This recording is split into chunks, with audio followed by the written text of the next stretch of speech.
coming from where you came from without having anything in prison, like even fighting, like something that's crazy to the average person. It's almost like a luxury to you, I'm sure, with the gloves, you're wrapping your hands with toilet paper and shit.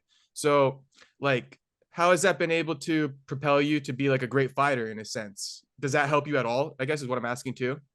I could do it. It's, I feel like, I don't know if it helped me. I mean, this is what I'll say. While everybody else was training, during those years of their career, like they were like, learning these skills and learning these things, like that was hardening my mind, Mm-hmm. and one of the biggest advantages I have in this game and why I am who I am is because of my mental toughness.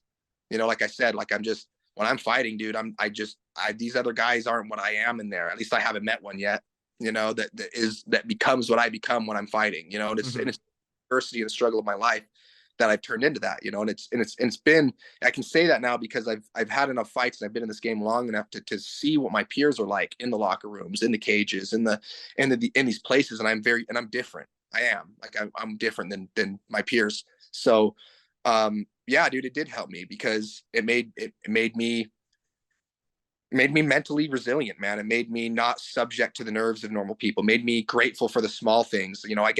Just today I got a new pair of puffers, and I was like, man, all right, okay, I like the angle that this knuckle lands at, and like I'm like Mm-hmm. just getting the workmanship in it, and like, all right, I gotta remember that. Okay, this is what I like my other ones; those are good ones too, but these ones are going to be better for this and that. And like I'm more strategic in the way I approach everything, from my gear to like my training. I feel like I put more thought into this than most people do, because I want it so bad, and I've wanted it so bad for so long, and it's really, for me, it's there is no plan B. This is it, and at this point, dude, this is it.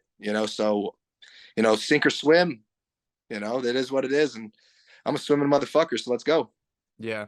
And last question, then I promise. How do you? Because I'm just really interested on this one too. Like being from in prison, how do you view like every single day? Like, because a lot of people think like, oh, I could do it tomorrow and shit like that. I'm just curious how you view each day. Like, if you don't want to do something, how do you view each day?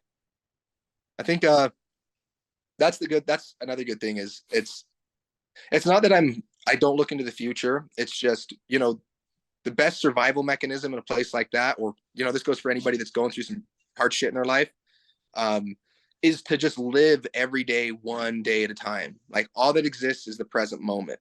Just live where you are right now and do the best you can right now. Whatever your goal is, whatever your thing is that you're trying to do, just use today. If you just use today as best as you can use it, then you'll be successful, because, getting trapped in the future or the past is the roadblock that ruins most people's lives, or steals their happiness at the very least. So yeah, that's how I do it, and how, I've done everything so far in my life, is learning the power of the moment, and just focusing on the best thing you can do right now.